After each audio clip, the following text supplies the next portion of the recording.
Hello friends, welcome to my channel Buku and ছন্দার কথা। সবাই কেমন আছো? আশা করি সবাই ভালো আছো। তো আমি দুদিন আগে একটা ভিডিও শেয়ার করেছিলাম তোমাদের সাথে, কিছু পার্সোনাল কথা, যেটা তোমরা অনেকেই রেসপন্স করেছো, সেটার সত্যতা যাচাই করেছো। অনেকেই হয়তো ফেস করেছো এরকমটা, তো আমরাও ফেস করেছিলাম বলেই তোমাদের সাথে শেয়ার করেছি।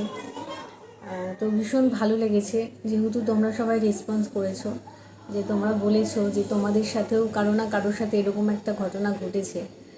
তো সেটা মানে মানে মনে হচ্ছে হ্যাঁ, একটা কথা তো সত্যি, বলো, যদি ভগবান থাকে তাহলে ভূতও আছে। তো যাই হোক, টপিকটা বাদ দিলাম, আর বলছি না। তো অনেকে রেসপন্স করেছো বলে ভীষণ ভালো লেগেছে, তাই ভাবলাম প্রথমেই তোমাদেরকে একটু এই কথাই আলোচনা করি, তাই জন্য করলাম। তো যাই হোক, চলো আজকে ঘরের কাজগুলো একটু দেখিয়ে দিই তোমাদেরকে, টুকটাক যে আজকে কি কি করতে হচ্ছে। চুপ করে বসে থাকতে একদম ভালো লাগছিল না, তাই ভাবলাম এক্সট্রা কিছু কাজ করি। তাই জন্য আমি হাতে একটা কাপড় নিয়ে নিয়েছি। তো চারিদিকে জিনিসপত্র একটু ভালো করে মুছে নিচ্ছিলাম।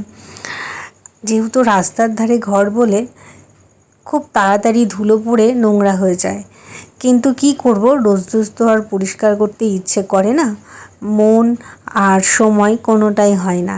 তাই এইগুলো 2-3 দিন অন্তর অন্তর পরিষ্কার করি। তো আজকে খুব বোর লাগছিল, মনে হচ্ছিল এগুলো করতে হবে, না হলে যেন গায়ের মধ্যে কেমন একটা হচ্ছিল।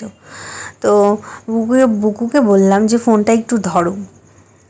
তো সব কাজ কমপ্লিট হয়ে গেছে, এবার আমি দুধ গরম করতে বসিয়ে দিয়েছি, কারণ সাইশ্রীর খিদে পেয়ে গেছে। আর তার সাথে দেখো কাপ রেডি করে রেখেছি, কারণ বিকেল 5টা মানেই চায়ের টাইম। তো সাইশ্রীর দুধ গরম করা হয়ে গেছে। তো এটা হচ্ছে সাইশ্রীর বাটি, সাইশ্রী এটাতে করেই খাই, কারণ এর একটা মাপ আছে।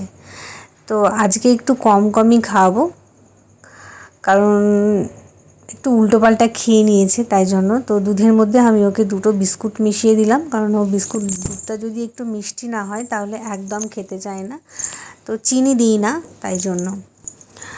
তো আজকে হবে ফেনা ভাত, তাই জন্য এখানে আলু নিয়ে নিয়েছি আমি। আমরা 4জন খাবো তো, আর আলু মাখা খেতে সবাই পছন্দ করে, তাই জন্য একটু আলুটা বেশি দেব। তো আলুগুলো আমি এবার ভালো করে ছাড়িয়ে নেব। আর তার সাথে সাইশ্রীর জন্য ডালিয়া রান্না করব, তাই সাইশ্রীর সবজিটাও কেটে নেব। আমি এখনও পর্যন্ত আলুর খোসা পাতলা করে কাটতে শিখিনি।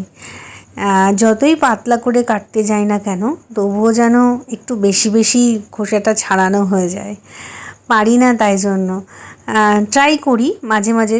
যদি আমি খুব পাতলা করে আলুর খোসা ছাড়াতে যাই তাহলে সেটা অনেক দেরি হয়ে যাবে। এবার তাড়াতাড়ি করার জন্য আমি একটু বেশি বেশি করে খোসাটাকে বাদ দিয়ে দিই। তো এই হচ্ছে আমার আলু কাটা কমপ্লিট। এগুলো যেহেতু ভাতে দেবো, আর আলুগুলো হচ্ছে ভীষণ ভালো, মানে এরকম মোটা মোটা করে কাটলেও সিদ্ধ।